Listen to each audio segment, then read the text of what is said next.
Hai Sobat Militer Historia. Saat menonton video perang Rusia dan Ukraina, kita sering mendapati tank buatan Soviet dan Rusia yang digunakan kedua belah pihak menggunakan perlindungan ERA yang dipasang di badan dan kubah tank. Tujuan dari ERA adalah untuk memberi tank perlindungan tambahan terhadap serangan rudal anti-tank, roket, artileri, maupun meriam tank lawan. Namun, penggunaan ERA tidak hanya terbatas pada tank tempur utama saja.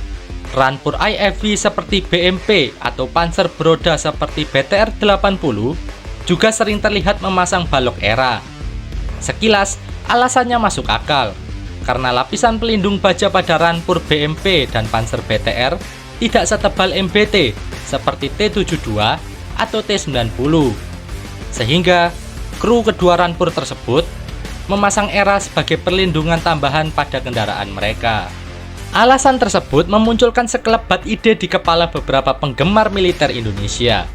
Bagaimana jika Panzer Anoa buatan PT Pindad yang dipakai oleh Tentara Nasional Indonesia Angkatan Darat menggunakan perlindungan ERA juga?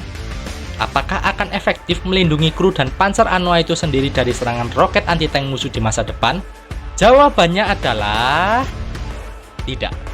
Loh, kok bisa? Jadi, untuk menjawab pertanyaan ini, kita perlu mengetahui apa itu ERA dan bagaimana cara kerjanya saat menahan serangan pada kendaraan tempur.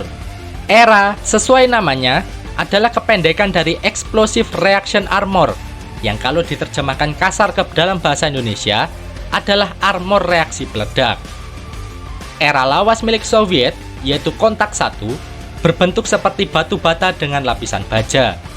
Di dalam blok armor kontak 1, terdapat dua plat peledak yang diberi nama 4S20 Explosive Element. Masing-masing plat berkekuatan ledak hingga 280 gram TNT. Cara kerja armor ERA kontak untuk melindungi tank atau kendaraan tempur adalah dengan menyerap efek penetrasi dari serangan proyektil lawan, entah itu rudal anti-tank, peluru roket, howitzer, atau meriam tank lawan. Saat proyektil peluru menembus lapisan luar ERA, ujung proyektil, khususnya untuk amunisi tandem penembus baja, akan menabrak plat ledak 4S20. Plat ledak akan menghancurkan atau setidaknya merusak proyektil sebelum bisa menembus armor asli tank yang melindungi kru di dalam kabin atau kubah meriam. Secara sederhana, ERA adalah balok peledak yang menghancurkan proyektil lawan dengan cara meledakannya sebelum bisa menembus armor tank. Karena menggunakan cara ledakan, efek perlindungan ERA juga akan berdampak pada tank itu sendiri. Daya ledak berkekuatan 280 gram TNT cukup besar untuk merusak armor tank. Namun, lapisan baja pada tank tempur utama jauh lebih tebal daripada lapisan baja pelindung di BMP atau BTR. Di tahun 1983, Uni Soviet pernah melakukan tes dengan memasang blok ERA kontak 3 pada rampur BMP-2, lalu menembakinya dengan RPG. Hasilnya adalah ledakan yang dihasilkan oleh ERA malah merusak bagian badan rampur hingga meninggalkan lubang. Pecahan peluru dan baja hasil ledakan yang memantul ke dalam kabin juga beresiko melukai hingga membunuh kru BMP-2. Walaupun proyektil tidak menembus badan rampur. Hal yang sama berlaku untuk Panzer Anoa. Anoa memiliki perlindungan baja Stanak level 3 yang mampu menahan maksimal munisi penembus baja kaliber 7,62 x 51 mm.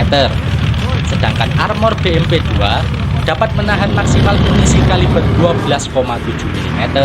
Jadi kesimpulannya, memasang pelindung ERA pada Panzer Anoa tidak otomatis membuat Anoa kebal terhadap serangan, apalagi serangan rudal anti-tank.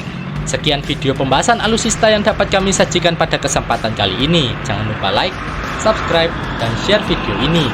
Sampai jumpa di lain kesempatan. Bye-bye.